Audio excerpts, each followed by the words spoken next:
Welcome to Amplify, the personal brand business show.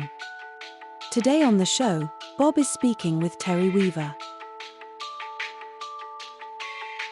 You want to be really, really clear about what it is that you're moving towards rather than allowing kind of everybody else's like whims and desires on your life, just kind of pull you to and fro like a boat without a rudder on the ocean.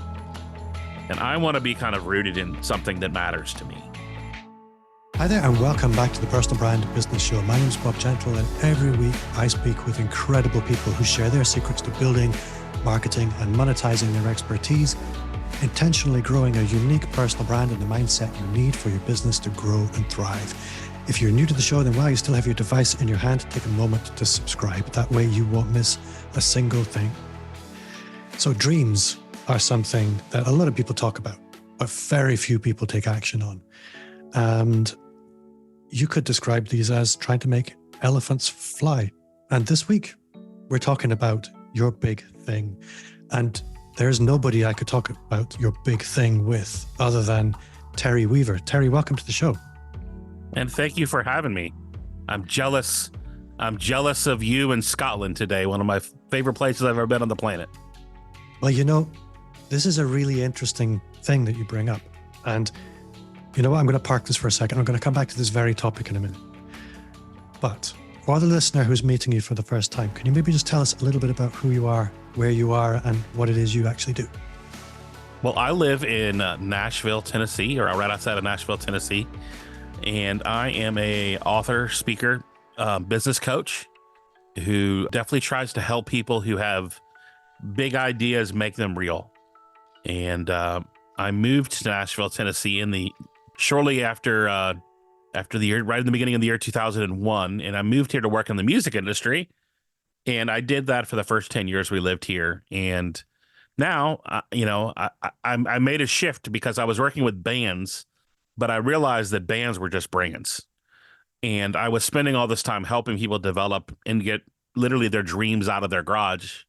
And I wanted to work with people who had a little more responsibility than the average rock and roller. And so where did you move from? We moved here from my wife was from Texas, giddy up, and I grew up in the Washington D.C. area. So at the time, her parents were living in Louisiana, and my mom was still living in D.C. So this was kind of middle. This was kind of like a compromise when we got married. And the summer before, at the time I was traveling. I've been traveling and speaking publicly since the late 90s. And so the summer before I was doing, college events and youth camps and stuff like that. And we just fell in love with Nashville. And it was kind of a small, quaint town. I didn't have to sit in traffic to get to the airport. The airport, you walked in and you walked to your gate. Nashville's kind of grown up a little bit since then. But it still has very much, you and I were talking before we got started about how our geography has a lot to do with our influence and our creativity and the people that we get to surround ourselves with. I think this does kind of lead me back to what you were saying earlier. And something I find myself saying to clients all the time is we all think where we live is quite mundane. And you talk about Scotland being a magical place. For me, it's just kind of ordinary. And it often startles me when people come to Scotland and they're just mesmerized. They think they've arrived in fairyland. And it's fascinating because Nashville, Tennessee, for me, is just a glamorous, mythical land. It's not a real place. And I think this is true of anyone, wherever they are, that we take for granted where we are, but it's actually one of our most powerful assets. If we could see where we live through the eyes of the people who don't live there, you now have a secret weapon. And as part of your brand, really leaning into what makes where you are special is really quite potent. So there's a bit of a segue from me. Yeah, my friend Rob Lott puts it this way, that we spend far too much time trying to be interesting, and we should spend more time being interested. Yeah. And, travel is one of those things for me that I've made a huge priority mean, I travel and speak and go to conferences, and there are cities that I could never, cities and places I don't need to go to again. But there's just something about when you go to a place and you see something unique and you see something that you haven't seen, and you get to see through a different lens. And perspective in business is one of the most valuable things that actually interesting people bring to the table, is they have a unique perspective. We're watching the global, worldwide phenomenon of maybe the greatest personal brand of all time in Taylor Swift, and how she is using her influence to literally move people towards a big idea. And what's happening, because I watch it even in some of my clients, and how, and maybe your listeners from the UK may not completely, or from across Europe, may be like, I don't get Taylor Swift. And I'm not sure I do either. But the people that do get her on such an amazing level. And now the brand and the things that they do, like the goofy thing they do with friendship bracelets. But her brand is so clear that people know how to act around each other, and they come together around their common interest in the language that she has given them to talk to each other. Yeah, it's a really good place to start, because it does set the bar quite high. Taylor Swift as a brand, we can all aspire to that. We should reach big. We should think big. And what's maybe a nice place for us to start, I think, is a lot of people fell into their business. And I hate to take this from Taylor Swift to the meat and potatoes of making a living every day. But most of us fell into what we do for money, if we're really honest with ourselves. And what I love about your practice, is it's about, and I'm aware that I'm in dangerous territory putting words in somebody's mouth, but you give people an opportunity to reset on this and think, okay, if all bets are off, if we're doing things again, what actually matters to me? Mm-hmm. Is that a fair thing to say? Oh, absolutely. And I think it's, speaking of the UK, I ask everyone, one of the very first questions I ask anyone in coaching is what I call the Spice Girls question. They're old school, big hit wannabe. It has the lyric to tell me what you want, what you really, really want. And, when we're talking about Taylor, what makes Taylor so fascinating to me is she's gotten really clear about the kind of life she wants and the kind of brand she wants and what she doesn't want. And when I talk to the average person who's trying to chase a big idea or a big dream, the percentage of people that can actually articulate their desires for the kind of life and the lifestyle and the impact that they want to make with their mission and their brand, most people have no clue on what that is. And it's really hard to get something if you're not actually moving intentionally towards it. You're just kind of end up wandering the abyss of entrepreneurship, waiting for the next guru to tell you what strategy is going to work on social media. And that's not very fulfilling, or at least I don't find it that. So if somebody is in survival mode, we'll call it, because I think a lot of business owners, they are in survival mode. They're putting fires absolutely, out. especially right now. Yeah. What kind of process do you have for lifting them out of that, even for a moment, so that they can look around and actually think, you know what? Maybe I need to engage in a little fantasy here. There are some people who've never really given themselves permission to think bigger than just making a living. Well, I love Chad Illa Peterson, who's in my mastermind. He's actually who introduced me. We were just talking about our mutual friend Jessica Phillips, who is an amazing human that hosts a social media conference in Lima, Ohio. Which, if you've never heard of Lima, Ohio, you and I now have something in common. I remember driving up there last year through the cornfields, wondering what in the world have I got myself into. After we drove the 2 hours from the airport to get there, as you say, I could have driven across most of Europe in that amount of time. The interesting thing about that is, one of the very first things I wrote about in my book was I literally gave people a permission slip to dream again. And the process that I take people through Chad articulated it better than I ever could. He said, Terry, what you did for me is you helped me put words and a path forward to my crazy ideas, just like that scene in Willy Wonka where, Willy Wonka tries to shrink the Wonka bar for Mike TV.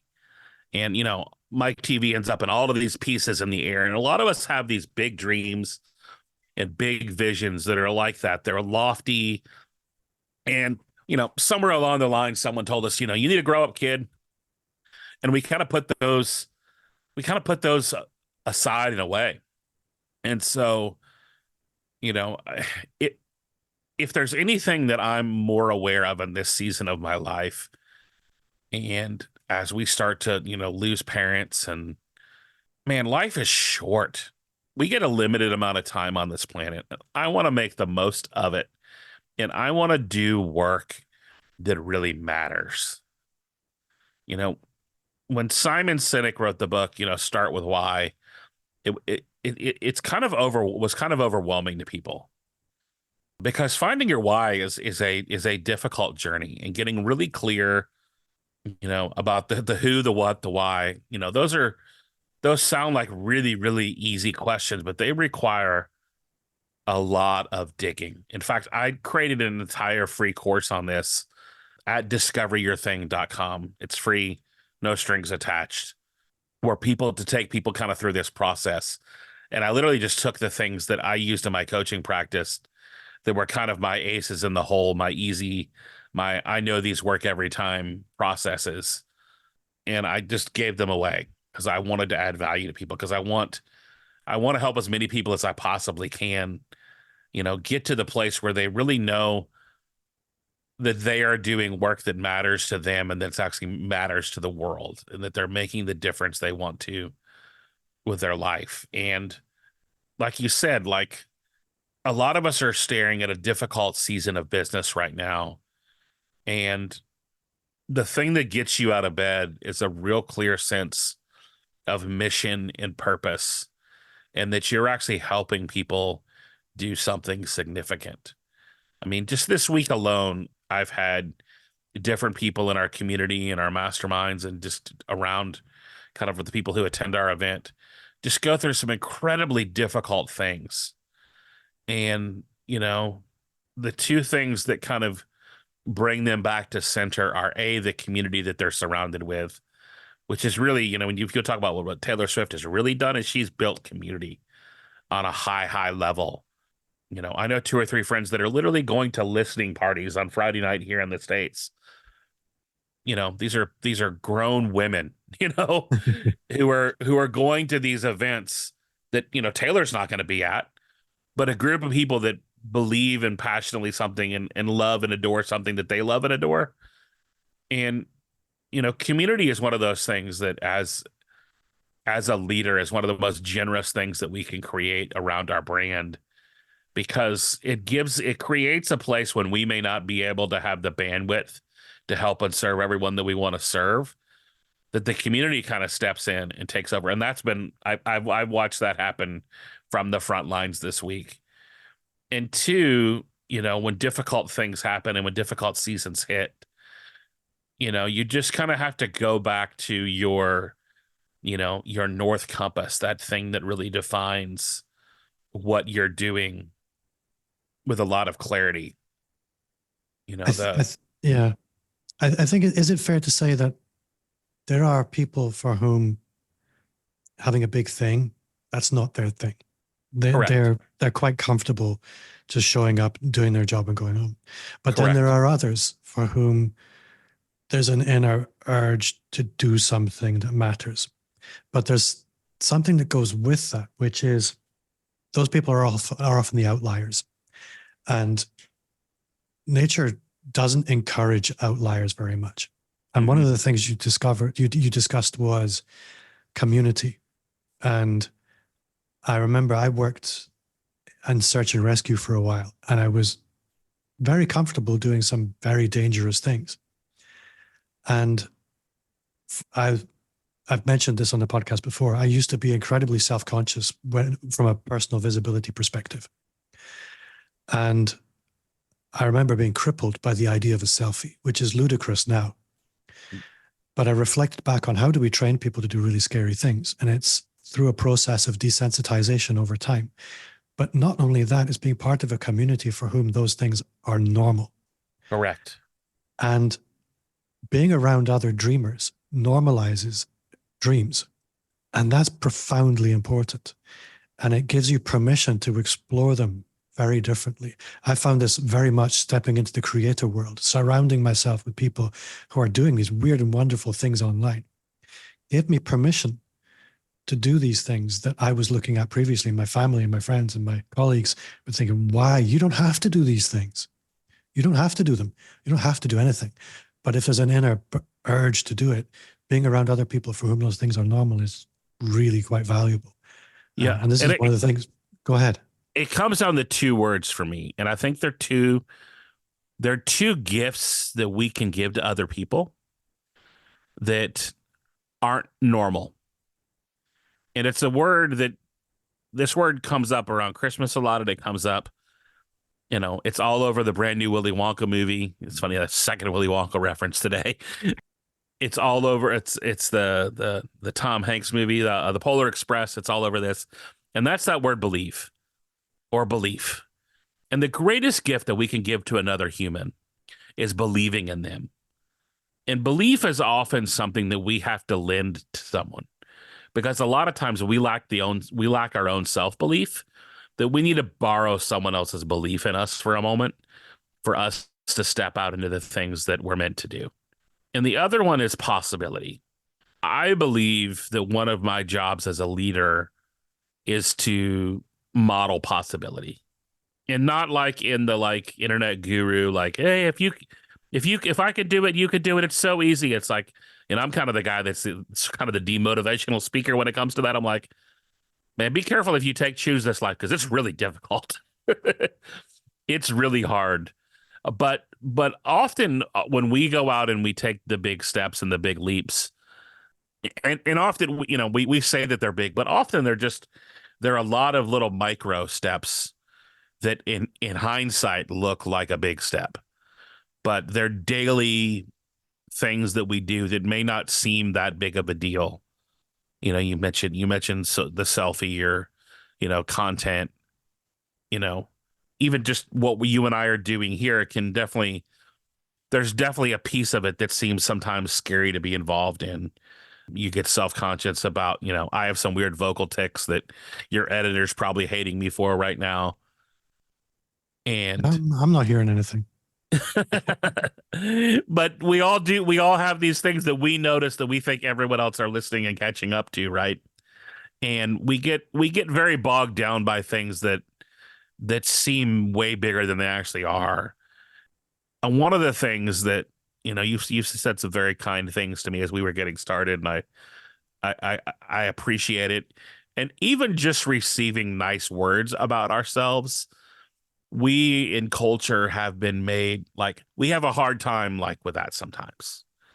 Like, it's hard when people say kind words about us because, you know, in a lot of ways we kind of feel like we're in a dog eat dog world, and we're out there, you know, trying to, you know, and I don't live in that space at all. Like, I'm not out here to like build an empire, and I've really hesitated. I've hesitated with putting, you know, when you talk about personal brand, I've hesitated with like promoting my name for years. I've always sort of kind of hidden behind a brand name of sorts. You know, as if we were doing this on video, you would see me in a big yellow thing shirt today, my conference. And, you know, I think we need to really realize just how generous it is just to show up for people, to model possibility for people, and to let people borrow a little of our belief in them. I absolutely agree. And I think this is completely different, but I think it's the same spirit that my parents were very clear that receiving a gift, properly receiving that gift, is the most important thing you will ever do. Giving gifts is fine. Giving gifts is easy. But receiving a gift and letting the other person know that it's properly appreciated is really difficult to do. And it's the same humility that your personal brand shouldn't be about you. It should be about the other person all the time. And yeah, I went down a little rabbit hole there, and I don't know where to close it off. But I do know what I want to ask you about. Because we look at what other people do, and it's very easy to think that's impossible for me. And what we don't appreciate is that before they did it, it was impossible for them too. And I'm going to give a really concrete example here, because when I was browsing through all your stuff before the interview, one thing popped out at me, and you've written a book, you've got a podcast. These are hard things to do. You've done a conference. That's a big deal too. But then for me, something jumped out, which is Jamaica Mastermind. I'm thinking, hold on a moment. This is unnecessarily flamboyant and impossible. And which is really interesting, because clearly I have an impossibility barometer here and no further. I'm really curious to know about this Jamaica Mastermind. And this might be a historical thing. I'm not sure. I don't know how up to date everything I've consumed is. But what was that about? And what was your mindset like? So last February, well, let's go back a little further. I went to an inclusive resort on vacation. And I immediately, when I got there, because I don't do a very good job of turning off work, and it's hard to turn off care when you care deeply about people. Like, there's not an off switch to turn that off. So when I was on vacation, my wife and I got away. This was kind of towards the end of the pandemic. Travel had opened up again. Our passports were ready. You just had to have a negative test and be vaccinated. So we did those things, went to Jamaica, and Jamaica opened my eyes, because I grew up, middle class. It was not something, like you said, felt flamboyant, but my wife and I also decided that we were going to invest in experiences, not things. I mean, we have a very lovely home, and, you saw when we turned on the camera when we first started this interview, I collect a bunch of junk and trinkets, but not a lot of lavish things. But we do, we typically our gifts that we give each other are experiences. We celebrated that's how we ended up in Scotland, was for our 25th wedding anniversary. It's like, that was our wedding. We didn't give each other a darn thing, other than we went on an amazing trip that we probably spent a little too much money on, because we valued the experience so much. And so Jamaica, when I was there the first time, I thought, man, wouldn't it be amazing to bring people here? So I started doing the research. One of the groups of people that I coach frequently, for some reason, has happened to be travel agents. Maybe because one of my other things I do is a Walt Disney World podcast. So I've connected with a huge community of those folks. And so when we were there, I thought, man, it'd be great to bring people back. And we were able to get a really great rate, and said, hey, let's do a mastermind in Jamaica with kind of my core people, because I want to model something that seems impossible and show people how possible it really is. So we went to Jamaica in 2023, we went to Jamaica, and we will definitely go back again at some point. This last year, we went to the Smoky Mountains instead and rented a $5 million cabin and stayed for a week and masterminded there. I think we'll probably end up going back to the Smoky Mountains next year. Jamaica was amazing, and it was a life-changing experience for everybody that got to go. And it was, several people had never even traveled outside of the country before, other than like being on a cruise. But, what we did was, we had a lot of bandwidth and a lot of time for them to have, downtime. And then for 3 or 4 hours in the afternoon, we would spend, kind of when it got real hot in the afternoon, we would mastermind, and we would, I have this kind of concept. I call it a potluck mastermind, where I believe that everybody ought to bring something amazing. Just like if you were to go to a community gathering where, your mom baked your favorite casserole or whatever, but you kind of come bringing something and you come needing something. And so everybody kind of brought like a big idea of something that they were learning, but also kind of came with needing help in one area of their business. And it was an amazing experience. One of my favorite things to do, because it shows people possibility. It shows people that, hey, you can have really amazing experiences in the context of your business and building a business that gives you the freedom to go and travel and to take experiences that challenge kind of your way of thinking. And so, yeah, you're right. It does kind of seem flamboyant and, ritzy, and maybe it was, like it was an all-inclusive resort. Everything was included, but it was also a place where, as we, and I made sure we had, our last night there, this particular resort has a boardwalk that runs along the ocean. And, they brought out big glowing light orbs, and we dined and had, an amazing, wine dinner there on the basically with the waves splashing under us. And it was a remarkable experience. But It sounds fantastic. what everybody left with, Bob, that I loved about this experience was I challenged everyone to dream bigger than this for their lives. And so we want to always be like growing and moving towards new things and new experiences. And, entrepreneurship, a lot of us got into because we saw a problem that we wanted to help fix. But we also got into it because we wanted to create the lives we wanted.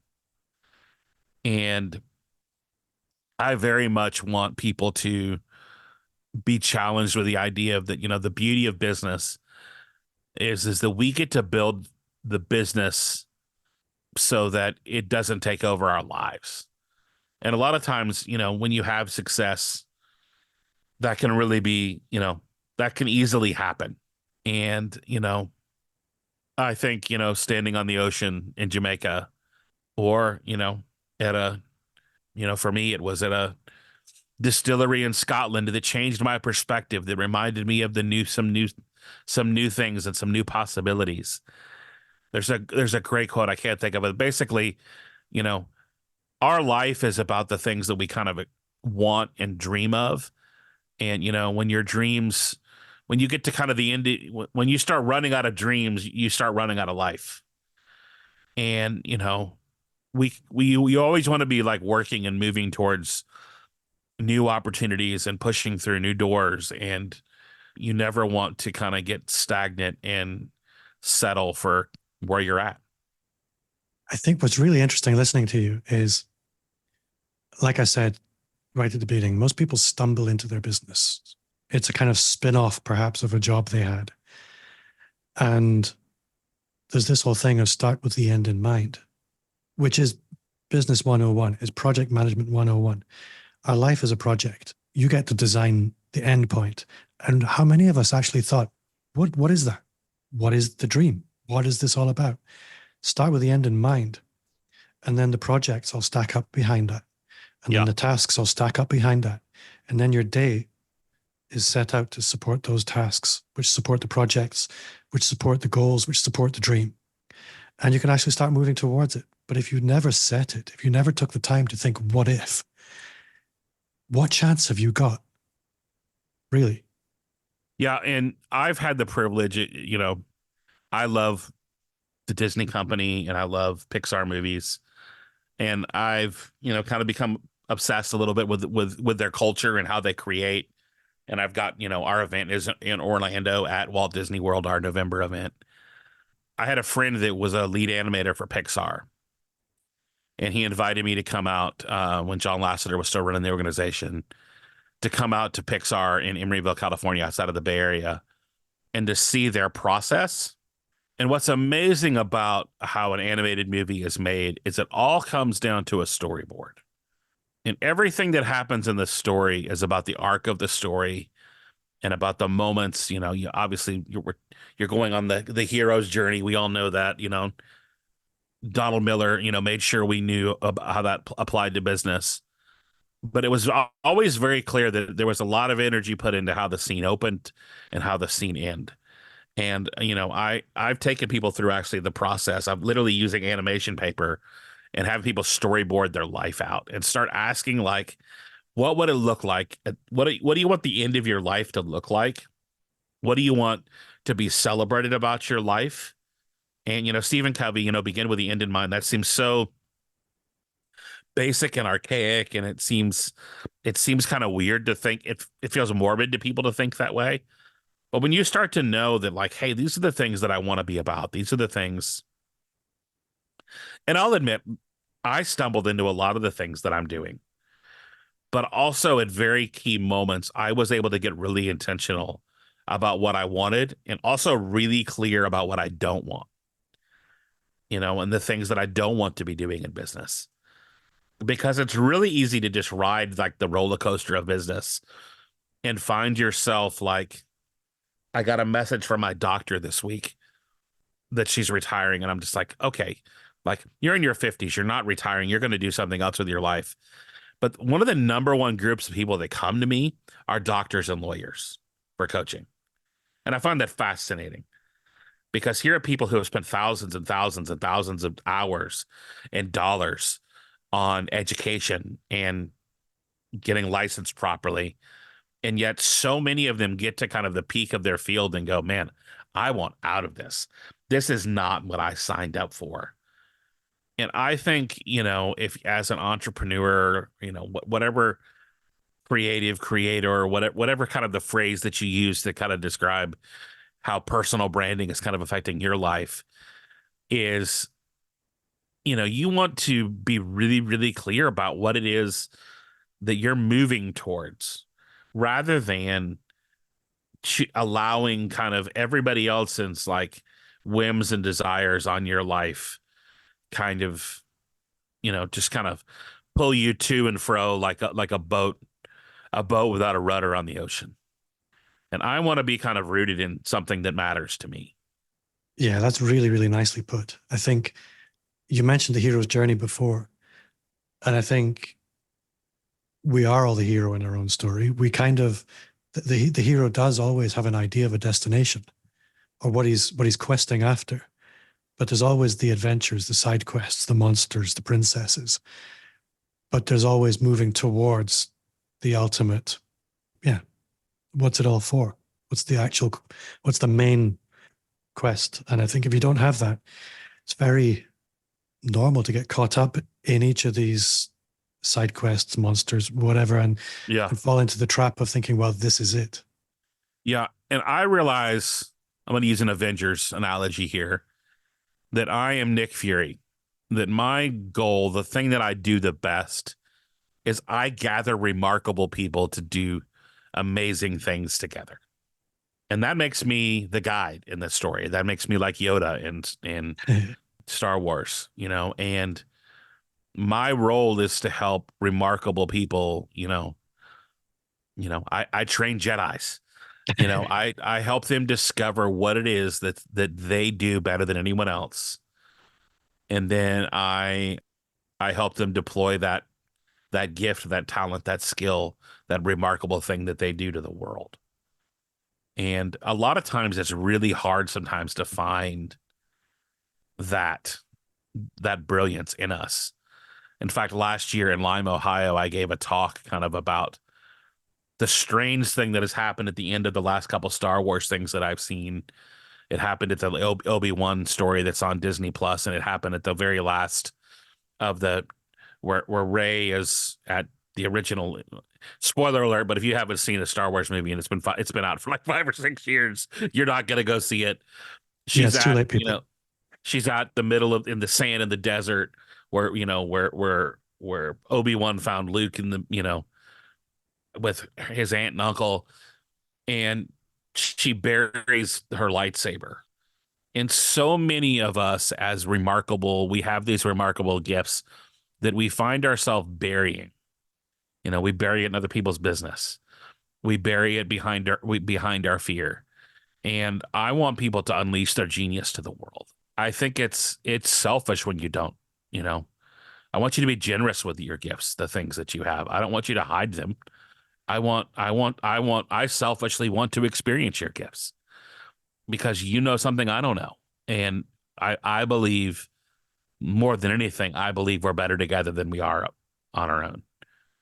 And I think that might actually be the thing that's keeping many people in entrepreneurship from success is they're afraid to say, hey, I need help. I need a community. I need a coach. I need a group of people that are helping bring out my greatness. So your Nick Fury and bringing amazing people together is the perfect segue into the conference. So tell me about the thing. So funny story. The original name for the thing was going to be the Assemble Conference. And it's oddly not because of the Avengers, but it was a feeling I had when I left a business event that I felt like I left IKEA. And I was sitting there with a box of parts and instructions that didn't make sense. And if you've ever bought anything from IKEA, you know that experience. And I wanted to create a place where we helped where we had people I had two groups of friends that I realized in my life. I had these remarkable people that were the best kept secrets that nobody knew about. And then I had another group of people that wanted to do something more than they were doing with their life. They were miserable in their jobs and they wanted to find a way to take their knowledge and turn it into a business. And so that's really where the thing was born. And we kind of joked around the idea of like, everyone has a thing, everyone, when you talk about other people's conferences, before I knew the name of social media marketing world, I knew Michael Stelzner. And I was like, yeah, it's Michael Stelzner's thing that he does in San Diego. So he always referred to every conference as that. And so I was like, well, let's have the thing. Let's create a space where people who have something that they want to, build a life and build a business and build freedom around their big thing, their big idea. And, I wanted to create a space where people could come together and do that. And that's what the thing is. We do it in Orlando in November and in June in Nashville. And if you're interested, you can use the code podcast and go to thething.live. There's a button that takes you to each of the events from there. We'd love to have you. It's amazing.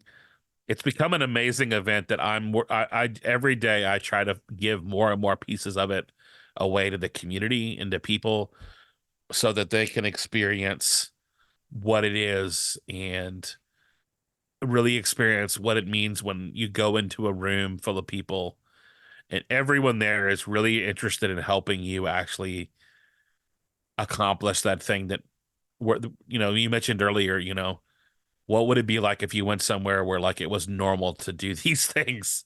Yeah. And I really believe that's what I'm actually incredibly humbled that we've created a space that actually is happening. It astonishes me just to see how, the community serves each other in helping each other actually accomplish their thing. The amount of podcast interviews that happen because of the people that meet each other and connect at the thing it's astonishing. People co-writing books together, people, combining business projects together and collaborating. I think we've It even does. had a Yeah. documentary that people have started working on, and just all kinds of like when you're around people who are dissatisfied with accepting normal, and that most of us live in ordinary places and with ordinary people who do who just kind of accept things as they are. When you get in a room full of people who are like, oh, I want to do that differently, it's pretty astonishing what can happen. I think what you do is you give people permission to bet on the best of themselves. And I think this is something from afar, I can see it. I have a very finely attuned spidey sense for vibes. And I've been to lots of marketing conferences, and what I can see in the room at the kind of events that you're hosting is people pack extra generosity and extra listening. And it does look like a lot of fun. I would love to come. Terry, I think I could go on all day. There's so much more I could talk about. But with your permission, I'd love to have you back again sometime soon. I'm very aware we haven't spoken about your book, but there's a danger I could ask you about what's in there for another hour. So if people want to connect with you, if they want to go deeper with you, how can we make that happen?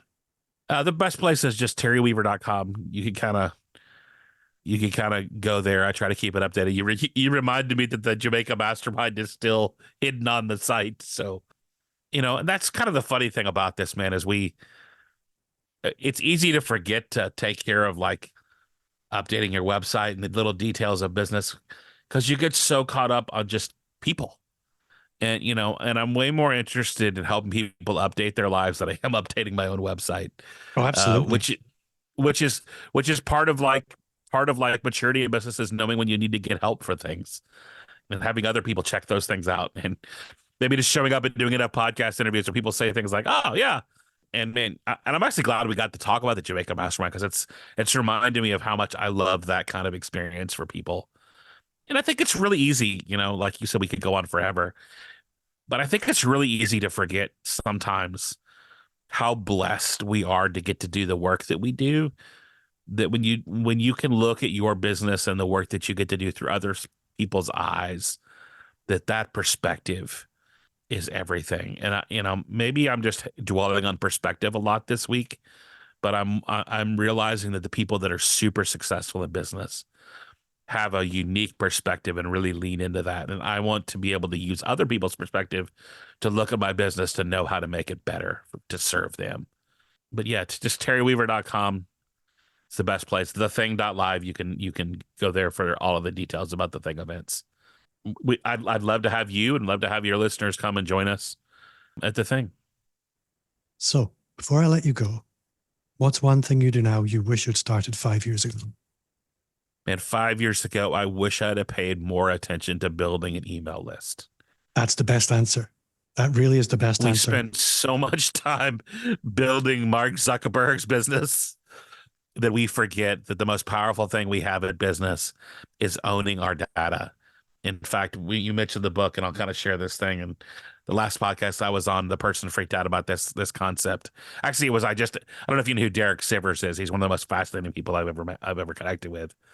But he was super fascinated about, because he didn't have his books on Amazon either. He was fascinated that I didn't have my book on Amazon. He's like, well, why do you do that? I'll tell you why I do it. And I was like, well, I don't really, it's not necessarily a commercial reason. It's more of a I want to be connected to the people that buy my book. And, email marketing is something that I don't like sending emails, but I like having the ability to connect with people that way and keep them up to date on what's happening. And no one, I've never met anyone who's like, I wish I wouldn't have started my email list so early in my business. No, it is honestly the wisest move in business. And it's astonishing how many people neglect it. Terry, you have been an awesome guest. Thank you so much for your time. Thank you for having me. And we will absolutely do it again. So that does bring us to the end of another episode. Thanks to you at home for listening. If you did enjoy the show, then I would warmly invite you to step over here and leave a 5-star review wherever you listen to podcasts. And if you did enjoy the show, you will love the Personal Brand Business Roadmap. It's everything you need to start, scale, or fix your expert business. It's 55 pages as a gift from me, completely free. Just visit amplifyme.agency/roadmap. Thanks again for listening. Thank you, Terry, and see you next time.